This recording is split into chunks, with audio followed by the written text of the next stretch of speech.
what's up? Alicia Cross here, and if we have not met yet, I am a personal trainer, a yoga instructor, and a wellness coach. I've been working with clients just like you for over 18 years, helping you to get healthier and reach your goals so you can be happier. If you are here with me live, say hi, give me a wave so I know you're here. And whether you're watching live or you're watching replay later, thank you so much for being here. If you have a question or a comment, just post it at any time. I would love to chat more with you about this and keep this conversation going. So today we're talking about rest and recovery and why you don't need a rest day. You actually need proper recovery.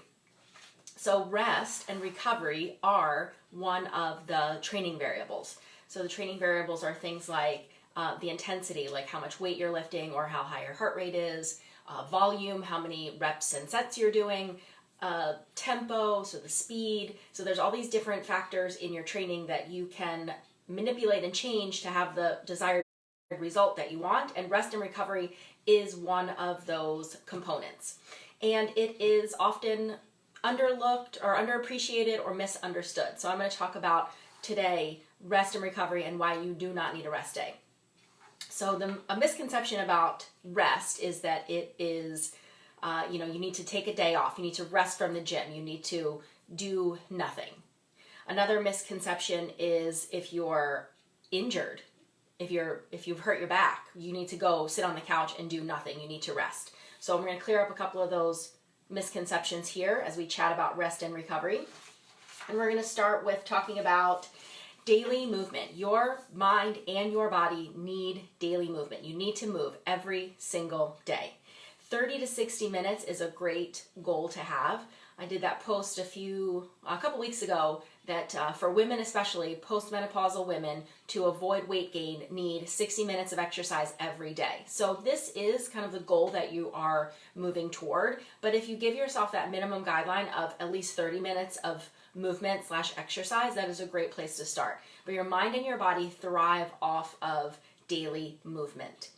Your body needs that movement. We have these guidelines of 150 minutes of exercise a week. That's really not sufficient to keep off weight loss, to keep your mind healthy. That's like that bare minimum. It's, like the RDAs. It's like that's the amount you need to maybe not die. But for most of us, we want to do a little bit more with life than just not die. We want to live and thrive, not just be on that bare minimum of, well, we're here, we're not dead. So if you want a little bit more out of life, you gotta aim a little higher than those bare minimums. So that daily movement helps to do a lot of things for you. So moving your body, of course, is going to change your mood. It changes your hormones. It helps to give you more energy. It helps you to keep your mind vital. Anything that kills your body kills your mind. So getting diabetes increases your risk of dementia. You need all these daily activities, all these movements, exercise to help keep your body healthy so your mind is thriving 100%. Moving your body every day. And the habit is so important. If you are exercising daily and it's just a part of your routine, you're not going to question it. You're not going to think about it. If you give yourself this guideline of, I'm going to exercise 3 days a week. Well, when does that happen? Which day? When do you go? If it's not already part of your routine, it's just one more layer of, it's an obstacle that you have to work through. It's one more barrier. If moving is just part of your day, it's just part of your life and your lifestyle, which this is, it's going to be much more easier to make that happen. So just for the sake of habit, you need to keep that daily movement. So you also need to understand that exercise doesn't always need to be an intense strength training workout, a long run, high intensity cardio, a boot camp. This daily movement, it needs to vary. So yes, you're going to have your 2 to 3 days per week of strength training. I talk a ton about why that's so important for everyone. You're going to do some cardio because it's good for your heart and your lungs, not for weight loss as you may think, but it's good for your heart and your lungs and for managing anxiety. But then you also need to do things like yoga, like taking walks. So if you are varying up the activity, you're not going to need a day of rest. You don't need a day of rest. You don't need a day off from doing yoga or going for a walk. Like that is your active recovery. Rest does not mean that you lay on the couch. It means you do something at lower intensity. Also, you may think, well, what if I'm injured? I'm injured, I need to take a day off. Depends, probably not. If you have, pulled your back or you've thrown your back out or whatever's going on, you need to move. Laying on the couch and doing nothing is the worst thing you can do. This is when you need to get yourself into a yoga class or do some gentle movement. Exercise alone has an anti-inflammatory effect. It reduces pain, and then doing the things that are right for your body are going to help to alleviate that pain. If you're having, joint pain, you are definitely going to benefit by making the muscles around that joint stronger. Whether you're having some tendon issues or you're having arthritis, you've got to keep moving. You've got to strengthen the muscles. That alone will improve your pain 100%. And if you think about it, those of you out there, if you have knee replacement, you can speak to this. You don't get a rest day. They're moving you. They're exercising you in the hospital that day. You are right on physical therapy. You are getting to work. Not moving, resting, that is the worst thing that you can do. You've got to get exercising and get moving. For most of you following me and listening and watching, you're probably not a competitive athlete, but if you even want to compare to yourself to what competitive athletes do, they are they're going to have days where they back off. They're going to have less intensity. They're going to taper as their event is coming up. They're going to work on technique at lower weights, or they're going to work on speed at lower weights, or they're going to do things like have a recovery run or a recovery ride. So they're not about sitting around doing nothing. That's not part of their training. It's just moving at less intensity or cross training and doing other activities. So if they're a runner, they may be cross training with riding the bike or strength training, and that may be happening in the off season, not really leading up to their event, but they're always doing something. Athletes are always doing something. And you, just as the average person, the average fitness enthusiast, you probably have goals not to, win a competition or to complete a race, but you want to look good, you want to feel good, you want to have more energy, you want to be healthier, you want to get off those medications, you want to keep up with your kids and your grandkids. Then your training should not be so intense that the next day you can't get off the couch. That does not support your goals. Your workout, your exercise needs to support what it is that you're trying to do, to have more energy, to look good, to feel good, and you need that daily movement. So there's no reason to kill yourself on Monday so Tuesday you can't function or you can't walk. Now, if you are new to exercise, you're going to be sore. You just got to stay with it to get past that window. It's going to happen. But once you're through that initial window of everything hurts, let your workouts really be part of the bigger picture of health that you're working towards. And that includes daily movement. So don't kill yourself on Monday so that Tuesday you can't function. And I always tell people, I always stress to my clients, after you lift or strength train on, say on a Wednesday, Thursday, go to yoga, do cardio, go for a walk. That's going to help to mitigate any soreness that you're going to have. So moving also helps you to feel better after those workouts if they did cause you some muscle soreness. And that's normal. That's the DOMS, the delayed onset muscle soreness. It's going to happen if you do something new and different. If you do a different exercise, you do more reps, you just do it in a different way or with a different piece of equipment, it's going to happen. It's not the end of the world, but we shouldn't feel like we can't get up off the couch the next day. Okay, so we talked about injury, we talked about competitive athletes, surgery. Okay, so, another thing to keep in mind, if you're just a general fitness enthusiast, you're training for health, but also you like to get strong, part of your recovery involves a deload week. So you can't just lift heavy every single week of your life. So you'll back down, you'll lift a little bit less weight. You could also take quarterly or more often if you need it, you could take a break from the gym. So you're going for hikes, or you're swimming, you're doing something different, you're dancing. So you're still moving, but maybe you've just given your mind and your body a break from the normal routine at the gym. And that's really important if you're really working on like a progressive program where you're trying to lift more and more weight. You got to give yourself that break either by dialing the weight down or getting out and doing something else, doing something different. That may be a whole week long. Like I said, you might do that quarterly or twice a year, just taking a break from the gym. But it doesn't mean that you're not moving. You're still walking, hiking, getting out in nature, just doing different things. So always, always moving. It's important that you, again, understand that equating resting as sitting on the couch and doing nothing, that is a misconception. You don't need that nobody needs that. You need active recovery. So active recovery involves a lot of things. We're going to talk about them all. So one of the things that it could involve is recovery tools like foam rolling, self-myofascial release, doing some work with a lacrosse ball. This can be a great part of your routine to break up some tension in your muscles. It also, doing the foam rolling or the self-myofascial release, will stimulate receptors in your fascia that activates your autonomic nervous system, your involuntary nervous system. So when you're doing foam rolling or lacrosse balling, you are calming down your nervous system. It is slowing down your heart rate, decreasing your respiratory rate, lowering your blood pressure. So all of these things are helping to combat the stress of exercise, but it's still something active that you're doing. You are foam rolling or doing some self-myofascial release using the lacrosse ball.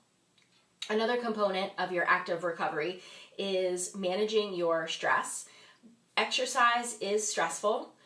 It is therapeutic stress when done correctly. But if you have a lot of stress in your life, your body doesn't know the difference between traffic, paying taxes, a fight with your boss, a fight with your partner, a fight with your client, and going to the gym and doing a boot camp class. So these are all just a lot of things that you're dumping on your nervous system. So managing stress is an important part of your recovery. And stress is two things. Number one, it's the external stressor, so all those things I just mentioned. And two, it's your response to stress, what's happening in your body, your internal response. We can't always change those externals. Sometimes you can, and if you have that ability to not get in that fight or not work for that boss or not work for that client or dial down the intensity of your workout, those are all things you can do to manage the external stressors in your life. But what you always can control is your internal response to stress. The self-myofascial release can be part of that because it is relaxing, calming your nervous system.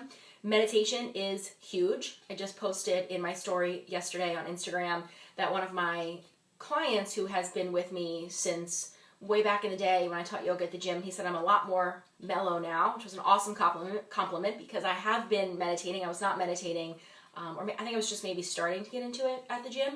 So it's working. This is something you can do for yourself to help mitigate that stress response, daily meditation. Other active recovery practices are doing the low intensity work. And we talked about this. This could be just doing something different, doing the same exercises at lower intensity. This is also doing mobility work. Maybe you have had PT before, physical therapy, and you have physical therapy exercises that you need to do with TheraBands, or there's body weight movements or movements with light weights. Hey, Carlin. So this would be some lower intensity work if you're doing something for your rotator cuff, or you got to do something for your hip or your knee, your ankle, your wrist. So some of these exercises that they're not like a workout, but they're kind of like your physical therapy that you need to do for your joints. Stretching is a great way to have sort of a recovery day, but you're still kind of active in doing things. So if your body is sore, you need a break, stretch. Do that on your own. Go to a yin yoga class. My stretch and de-stress on Tuesday nights. It's hard to say. That's a place where we do some light stretching. Again, this could be a place for that recovery ride or recovery run. If you're an athlete and you're in training, you probably have a program you're following that has those incorporated in. And any type of yoga would be amazing on these days. So it's lower intensity, you're still moving, you're still working, and to whatever degree, if you're going for a vinyasa flow class, or you're doing that like stretch and de-stress class, or maybe it's a day for restorative. I do that, teach that once a month, and that is just amazing for calming down the nervous system. So these are ways that you are, again, you're still active, you're still doing something, and you're not lying on the couch and doing nothing, but that's how you fit in all the things, right? We want to know, how do we do all the things? How do we, do the cardio and lift weights and go to yoga? Well, if every day you're doing something different and you're moving every day, it all just, works itself out throughout the week and the month and ultimately the year and your whole life. So keep that variety. Nutrition and hydration. So did you know that eating properly and staying hydrated are an important part of your recovery? If you are not taking in enough water, you're dehydrated, your muscles are going to feel it, your body's going to be more sore, and I did a long video on this talking about the effects of dehydration. It affects everything, every system in your body, so you need to stay hydrated. That's something that you're doing all day long, every day, aim for 100 ounces. Nutrition, that is a part of your recovery as well. If you are not properly fueling your body, fueling for your workouts, refueling after your workouts, I don't like to say wasted, but it's almost like you've wasted your time at the gym. You've got to replenish what you've used. It's I like to use the analogy, if you go on a road trip, right? You fill up your tank before you go on your road trip, but then when you come back, you've got to put more gas in the car because you got stuff to do. You got to go to work the next day. You got to go run errands. You got to take the kids to school. Okay, when you're done your workout, you need to eat. You need to refuel your tank so that you're not running on fumes for all the other things you need to do and eating into the muscle that you just worked so hard to build. So nutrition is absolutely a part of your recovery. And again, that happens every day. And the biggest, drum roll please, the biggest thing that you can do for your recovery is sleep. No amount of foam rolling, no amount of days lying around on the couch watching Netflix are going to make up for your lack of sleep. Humans need 7.5 to 9 hours of sleep. It's just a fact. I know it's hard. It's the thing that I've been struggling with a lot. I'm on like a good 2 weeks here of getting some good sleep, and it feels amazing. I encourage you to do it as well. And yeah, some things do fall away. We let some things go. But that's up to you to decide what's the priority and what needs to happen and how can you shift things around to make that time for sleep. The harder you are working out or training or exercising, the more sleep you need. So again, we can refer back to competitive athletes. Sleep is a component of their training. If they are not getting sufficient sleep, they are not at their best. Well, how can we apply this to you and to your training? If you are not getting all of the sleep, 7.5 to 9 hours a night, you have no business doing heavy lifting or intense boot camp classes. You need to let your sleep dictate your training. So if you are underslept, yes, you still need to move every day, but prioritizing things like yoga and walking. And I talked about this earlier in the year when I was at that point where I felt burnt out, I felt fried. That was it. That was what my workouts were. They were going for walks outside, going to yoga, just doing more gentle workouts rather than always trying to pick up a heavy barbell. So your sleep needs to dictate the intensity of your workout. 7.5 to 9 hours. The harder you work, the more sleep you need, or flip that around. The more sleep you're getting, the harder you can work out. So really take a look at your sleep. And you can't make up sleep. So I have a whole blog post on this of why I believe you cannot make up sleep at night. There's a lot of things that are going to be compromised throughout the day. Number one, I just want to point out your hunger hormones. So if you are underslept, you are going to be craving those quick energy foods like the donuts in the break room. They're going to look irresistible when you are tired. You are in danger of drowsy driving, which can be fatal to you and even scarier, fatal to other people. You make bad decisions. You increase your risk of dementia and Alzheimer's because when you sleep, that's when you clear out the plaque in your brain. So if you're chronically underslept and like maybe 1 or 2 nights a week, sometimes you get an extra couple of hours, you are not undoing all those bad decisions all week long, undoing the risk you take out on the road when you're driving, undoing, the damage that you're doing to your brain later in life. You cannot make up sleep. You need to get that 7.5 to 9 hours every single night. That is a real thing. Okay, so I think I've told you everything I want to tell you. You do not need a rest day. If you're thinking of traditional rest as lying on the couch, doing nothing, watching Netflix, eating junk food, that is not what you need. You need daily movement. You just need to change the intensity of your movement. So while you're getting your strength training 2 or 3 days a week, you're getting your cardio a couple of times a week, you are also mixing in there those lower intensity days that involve going to yoga, going for a walk. And what else? What do you love to do? Do you like to swim? Do you like to go to Zumba? I like Pilates classes and barre classes. They're less intensity, but I'm still getting that movement. So set that goal for yourself to get 30 to 60 minutes of movement every single day. Work in those active recovery tools like foam rolling, stretching, meditating, eating, hydrating, sleeping. Got to give a shout out for massages. Since Leah's watching, I get my massage every month. It is a huge part of my recovery and it makes a difference. So all of those things come together to help you feel healthy and whole physically, energetically, emotionally. lying on the couch is not the thing that's going to do that for you.